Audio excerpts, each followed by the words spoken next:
وَمِمَّنْ حَوْلَكُمْ مِنَ الْأَعْرَابِ مُنَافِقُونَ، اور تمہارے آس پاس میں دیہاتیوں میں سے منافقون، کچھ منافق ہیں، وَمِنْ أَهْلِ الْمَدِينَةِ، اور مدینے والوں میں سے بھی، مَرَدُوا عَلَى النِّفَاقِ، جو نفاق کے مشاق ہو گئے ہیں، یعنی انہیں وہ بڑے درجے کے منافق بن گئے ہیں۔ کیا بن گئے ہیں؟ بڑے درجے کے منافق۔ لا تعلمهم، آپ بھی ان کو نہیں جانتے، نحن نعلمهم، ہم ان کو جانتے ہیں۔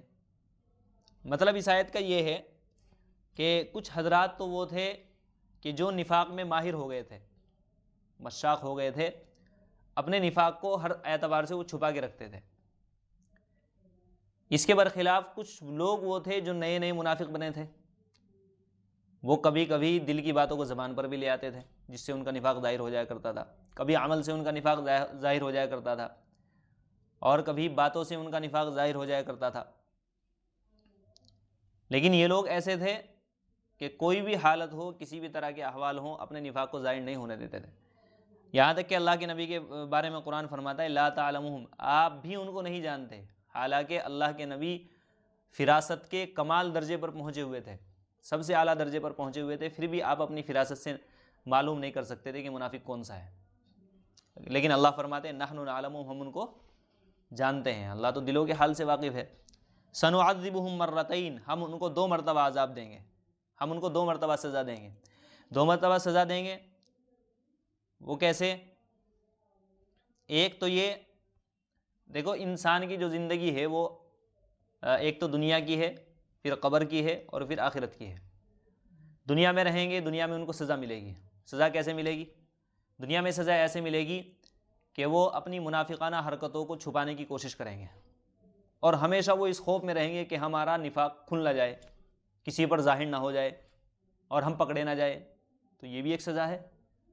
اور وہ لوگ یہ چاہتے ہیں کہ دین مٹ جائے، دین برباد ہو جائے، مسلمان برباد ہو جائے، دین کا چراغ بالکل بجھ جائے، ان کی خواہش یہ ہے۔ لیکن پھر بھی اللہ اپنے دین کو غالب کر کے رہے گا، تو اس سے بھی وہ اندر اندر گھٹیں گے، اور ظاہر میں انہیں مسلمان کی تعظیم کرنی پڑے گی۔ یہ بھی ان کے لیے کیا ہے؟ سزا ہے۔ ایک تو سزا دنیا میں یہ ہوئی، اور جب یہاں سے مر کر جب جائیں گے تو قبر کی جو زندگی ہوگی اس میں بھی ان کو سزا ملے گی۔ تو یہ ڈبل سزا ہوئی، دنیا میں اور مرنے کے بعد۔ ثم یردون الی عذاب عظیم، پھر ان کو بڑے عذاب کی طرف لوٹایا جائے گا۔ کب؟ آخرت میں۔ قبر کے بعد جب آخرت کا نمبر آئے گا تو آخرت میں ان کو بڑے عذاب کی طرف لوٹایا جائے گا۔ سمجھ میں آ گیا ترجمہ؟ وَمِمَّنْ حَوْلَكُمْ مِنَ الْأَعْرَابِ مُنَافِقُونَ، اور تمہارے آس پاس رہنے والے دیہاتیوں میں سے، وَمِنْ أَهْلِ الْمَدِينَةِ، اور مدینے والوں میں سے، منافقون، کچھ منافق ہیں، مردوا علی النفاق، جو نفاق کے مشاق ہو گئے ہیں، نفاق پر اڑے ہوئے ہیں۔ لا تعلمهم، آپ بھی ان کو نہیں جانتے، نحن نعلمهم، ہم ان کو جانتے ہیں۔ سنعذبهم مرتين، ہم ان کو ڈبل سزا دیں گے، 2 مرتبہ سزا دیں گے۔ ثم یردون الی عذاب عظیم، پھر وہ بڑے عذاب کی طرف لوٹائے جائیں گے۔ سمجھ میں آ رہا ہے؟ آگے دیکھو، وآخرون اعترفوا بذنوبہم، اور دوسرے جن لوگوں نے اپنے گناہوں کا اعتراف کر لیا، خلطوا عملا صالحا، انہوں نے نیک اعمال کو ملا دیا، وآخر سیئا، اور برے اعمال کو۔ عسى اللہ ان یتوب علیہم، امید ہے کہ اللہ تبارک و تعالی ان کو معاف کر دے۔ ان اللہ غفور الرحیم، بے شک اللہ تعالی بخشنے والے، رحم کرنے والے ہیں۔ جب غزوہ تبوک کا موقع آیا تو لوگوں کی 5 قسمیں ہو گئی۔ ایک تو مخلص مسلمان تھے، آپ نے آواز لگائی، فوراً کھڑے ہو گئے جانے کے لیے۔ دوسرے لوگ وہ تھے کہ جو مخلص تو تھے لیکن انہوں نے تھوڑی سی آناکانی کی، لیکن پھر وہ بھی کھڑے ہو گئے۔ تیسرے لوگ وہ تھے کہ جو ضعیف تھے، کمزور تھے، بیمار تھے، جن کا ذکر پیچھے آیا، لیس علی الضعفاء ولا علی المرضى۔ چوتھے منافقین تھے۔ 5ویں وہ لوگ تھے، منافقین کا تذکرہ بھی پیچھے سے آ رہا ہے، آگے بھی آئے گا۔ 5ویں وہ لوگ تھے کہ جو تھے تو پکے مسلمان، مخلص تھے، لیکن وہ بغیر کسی عذر کے، بغیر شرعی عذر کے، وہ بغیر شرعی عذر کے بیٹھے رہ گئے اور وہ جہاد میں شریک نہیں ہو سکے۔ ایسے لوگ کل 10 حضرات تھے۔ کتنے تھے؟ 10 حضرات۔ تو اس آیت میں اللہ تبارک و تعالیٰ نے ان میں سے 7 کی برات کا اعلان کیا ہے کہ ان 7 حضرات کو معاف کر دیا گیا۔ واقعہ یہ ہوا کہ وہ لوگ آج کل کرتے کرتے رہ گئے، ان کا ارادہ جانے کا تھا لیکن وہ جا نہیں پائے۔ تو واقعہ یہ ہوا جب انہیں پتہ چلا کہ رسول اللہ صلی اللہ علیہ وسلم اب تبوک سے واپسی پر ہے اور اللہ تبارک و تعالی ہم لوگوں سے ناراض ہے، تو حضرت ابو لبابہ رضی اللہ تعالیٰ عنہ، حضرت ابو لبابہ ابن المنذر رضی اللہ تعالیٰ عنہ اور ان کے ساتھ 6 صحابہ کرام، ان 7 کے ساتھ نے مسجد نبوی میں جا کر اپنے آپ کو ستونوں سے باندھ لیا اور وہیں بنے رہے، اور انہوں نے یہ کہا کہ جب تک اللہ کے رسول ہمیں کھول نہیں دیں گے اس وقت تک ہم یہیں بنے رہیں گے، ہم کھلیں گے نہیں۔ چنانچہ رسول اللہ صلی اللہ علیہ وسلم تبوک سے واپس آئے اور اپنی عادت کے مطابق آپ مسجد نبوی میں تشریف لے گئے۔ آپ نے 2 رکعت نماز شکرانے کی ادا کی۔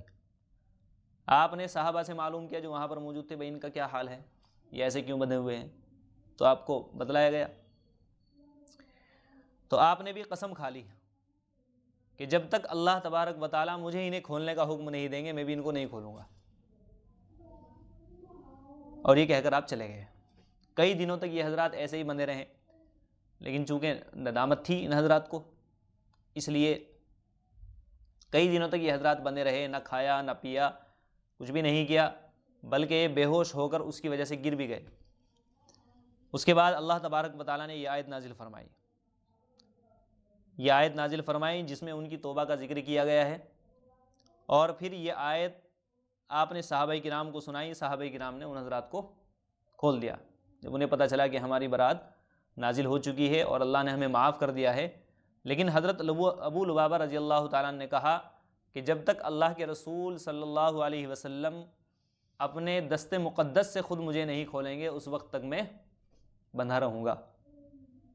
چنانچہ آپ صلی اللہ علیہ وسلم تشریف لائے اور آپ نے خود ان کو اپنے ہاتھوں سے کھولا۔ پھر یہ حضرات یہاں سے گئے اور جا کر جو بھی مال ان کے پاس تھا وہ سارا کا سارا اکٹھا کیا اور اکٹھا کر کے آپ کی خدمت میں پیش کر دیا، اور کہنے لگے یا رسول اللہ اسی مال کی وجہ سے ہم جہاد میں جانے سے پیچھے رہ گئے، اب یہ سارا کا سارا مال آپ ہماری طرف سے قبول فرما لیجئے۔ آپ نے فرمایا مجھے تمہارا مال لینے کا حکم نہیں دیا گیا ہے۔ اس کے بعد پھر اگلی آیت نازل ہوئی جو اگلی آیت آ رہی ہے خذ من اموالہم صدقۃ، تو آپ نے ان میں سے ان کا 1/3 مال لیا اور باقی مال ان کو واپس کر دیا۔ دیکھو وآخرون اس کا آیت پیچھے ہے کہ تمہارے آس پاس میں اور مدینے والوں میں دوسرے لوگ بھی ہیں، اعترفوا بذنوبہم، جنہوں نے اپنے گناہوں کا اعتراف کر لیا۔ گناہوں کا اعتراف کیسے کیا؟ اپنی غلطی کا اعتراف کر لیا، ندامت ہوئی، شرمندگی ہوئی، اور اپنے آپ کو جا کر مسجد کے ستون سے باندھ دیا۔ ندامت ہوئی تبھی تو باندھا ہے، اور اسی کا نام کیا ہے؟ توبہ ہے۔ انہوں نے توبہ کی۔ اللہ فرماتے ہیں ان کے بارے میں خلطوا عملا صالحا، انہوں نے رلا دیا، خلط ملط کر دیا، عملا صالحا نیک عمل کو، وآخر سیئا اور برے عمل کو، انہوں نے اچھے اور برے عمل ملا دیے۔ اچھے عمل کیا تھے؟ حضرت ابو لبابہ اور ان کے جو ساتھی تھے وہ عقبہ اولیٰ کے وقت مسلمان ہوئے تھے، تو یہ سارے جہاد میں شریک ہوئے ہیں، غزوہ بدر میں، غزوہ احد میں، اس کے علاوہ انہوں نے اور بھی نیک اعمال کیے ہیں، تو یہ ان کے کیا تھے؟ نیک اعمال۔ وآخر سیئا، دوسرا برا عمل کیا تھا؟ وہ یہ تھا کہ سستی اور کاہلی کی وجہ سے یہ لوگ غزوہ تبوک میں شریک نہیں ہو سکے، ورنہ اب تک سارے غزوات میں شریک ہوئے ہیں، سستی اور کاہلی کی وجہ سے شریک نہیں ہوئے۔ تو اللہ فرماتے ہیں خلطوا عملا صالحا، انہوں نے رلا دیا نیک عمل کو، وآخر سیئا اور برے عمل کو۔ عسى اللہ ان یتوب علیہم، امید ہے کہ اللہ تبارک و تعالیٰ ان کی توبہ کو قبول فرما لے۔ ان اللہ غفور الرحیم، بے شک اللہ تعالیٰ بخشنے والا رحم کرنے والا ہے۔ اللہ نے ان کی توبہ قبول فرمائی اور ان لوگوں کو معاف کر دیا۔ حضرت ابو عثمان نہدی یہ فرماتے ہیں کہ میں نہیں سمجھتا قرآن کریم کے اندر مسلمانوں کے لیے اس سے زیادہ وسعت والی کوئی آیت ہو، اس سے زیادہ وسعت والی کوئی آیت ہو جس میں مسلمانوں کی توبہ کو قبول کرنے کا بیان کیا گیا ہو۔ جب آپ صلی اللہ علیہ وسلم معراج کے لیے تشریف لے جا رہے تھے تو آپ نے دیکھا کہ کچھ لوگ ایسے ہیں کہ جن کے چہرے بالکل کالے ہوئے ہیں، اور انہوں نے نہر میں غوطہ لگایا، جب باہر نکلے تو ان کے چہرے بالکل خوبصورت۔ آپ نے حضرت جبریل سے پوچھا بھئی یہ کون لوگ ہیں؟